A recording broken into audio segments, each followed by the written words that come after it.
जय हिंद दोस्तों, त्यागी trading tips में आपका स्वागत है। दोस्तों, इस वीडियो के अंदर हम बात करने वाले हैं टोटल दो शेयर के बारे में।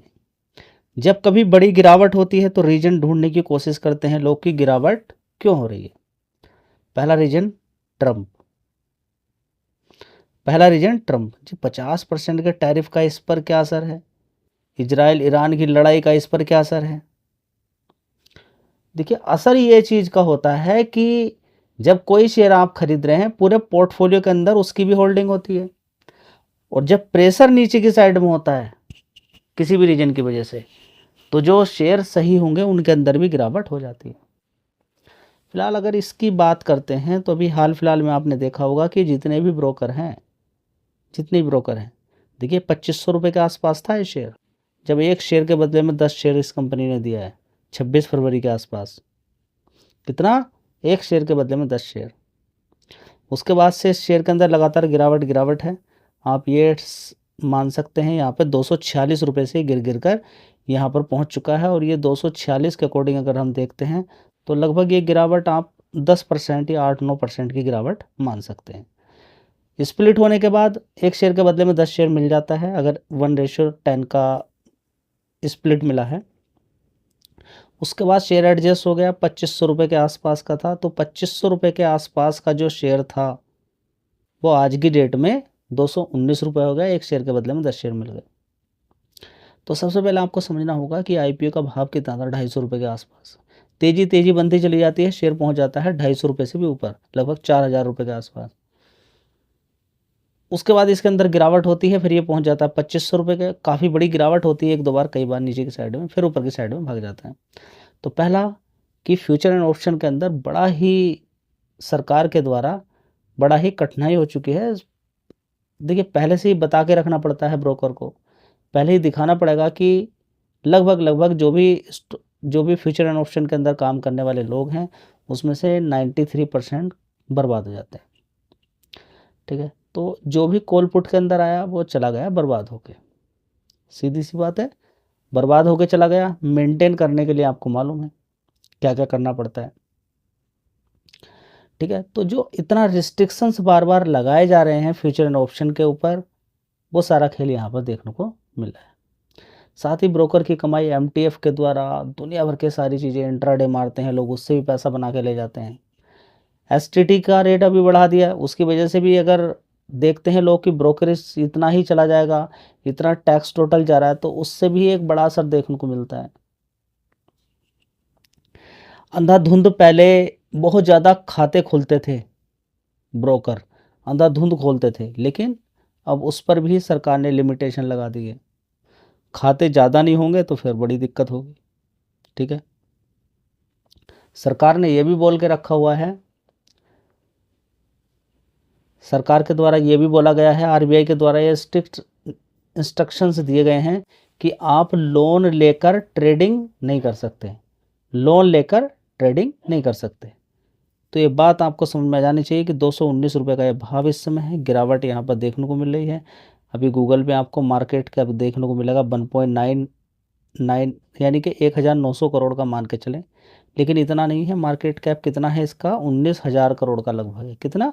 19,000 करोड़। उसी के हिसाब से अभी एडजस्टमेंट यहाँ पर पूरी तरीके से दिखाई नहीं दे रहा है, लेकिन मार्केट कैप अगर आप देखेंगे तो 19,000 करोड़ का है, 1,900 करोड़ का नहीं है।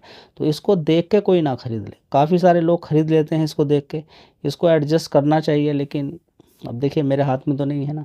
गूगल को करना चाहिए, क्योंकि इसको देखने के बाद ही, मार्केट कैप को लोग देखने के बाद बहुत सारे लोग खरीद लेते हैं। तो गिरावट का रीजन आपको समझ में आ रहा है। कंपनी के फंडामेंटल की अगर बात करते हैं तो कोई कमी नहीं है, फंडामेंटल काफ़ी अच्छे हैं, लेकिन 2500 का ही शेयर इसको मान के चलें आप, 2000 का मान लीजिए अभी फ़िलहाल, तो 2100 का मान लीजिए, अभी भी ये 2100 का ही शेयर है। समझिए इन सारी चीज़ों को। लेकिन मार्केट कैप जिस हिसाब से है, आने वाले टाइम में देखने को मिल सकती है तेज़ी, लेकिन उसके हिसाब से आपको एक काम करना पड़ेगा, क्या? एसआईपी करनी चाहिए। रिकमेंडेशन नहीं है, ऐसा नहीं होना चाहिए कि मैं आपको बोल रहा हूँ कि खरीद लीजिए। इस पर स्टडी कीजिए, मेहनत कीजिए।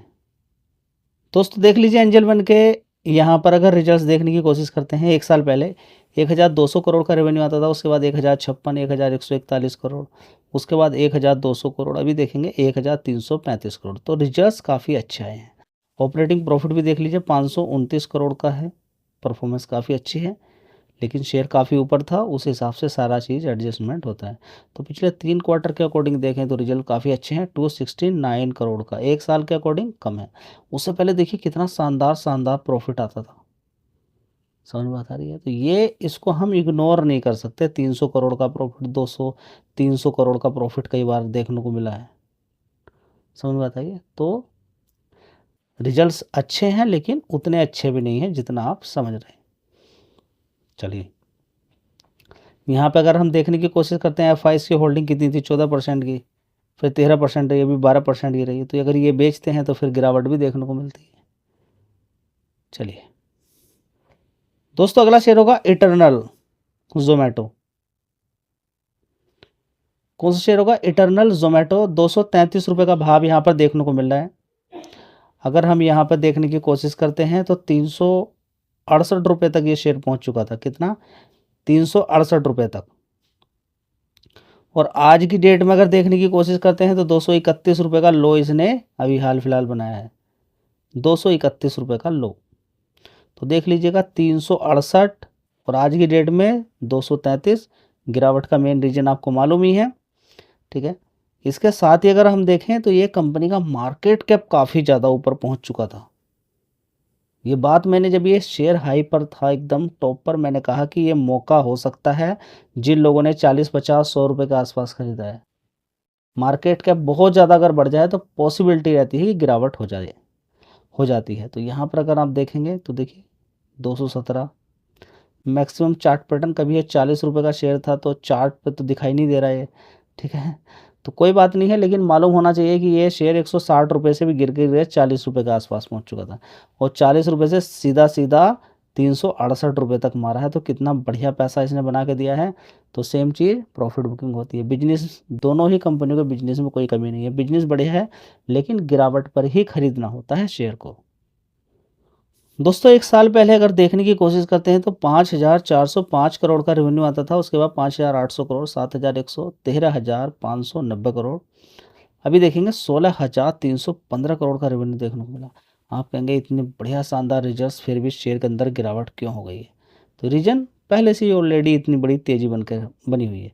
368 करोड़ का ऑपरेटिंग प्रॉफिट, उससे पहले 239, 115, 72 करोड़, उससे पहले हम देखेंगे 162 करोड़। तो ईयर ऑन ईयर बेसिस पे, क्वार्टरली बेसिस पे, दोनों में ही परफॉर्मेंस इतनी शानदार है, बढ़िया। और नेट प्रॉफिट भी देखेंगे तो पिछले क्वार्टर से देखिए कितनी शानदार परफॉर्मेंस है, 65 करोड़ से 102 करोड़। और यहाँ पर अगर देखने की कोशिश करते हैं, उससे पहले 25 करोड़, 39 करोड़, उससे पहले हम देखेंगे 59 करोड़।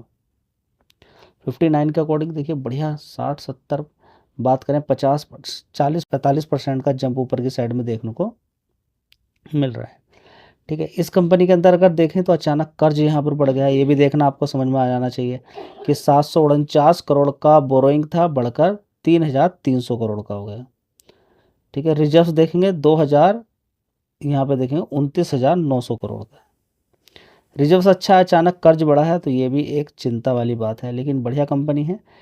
जब कंपनी बढ़िया होती है तो कर्ज भी उतार ही देती है।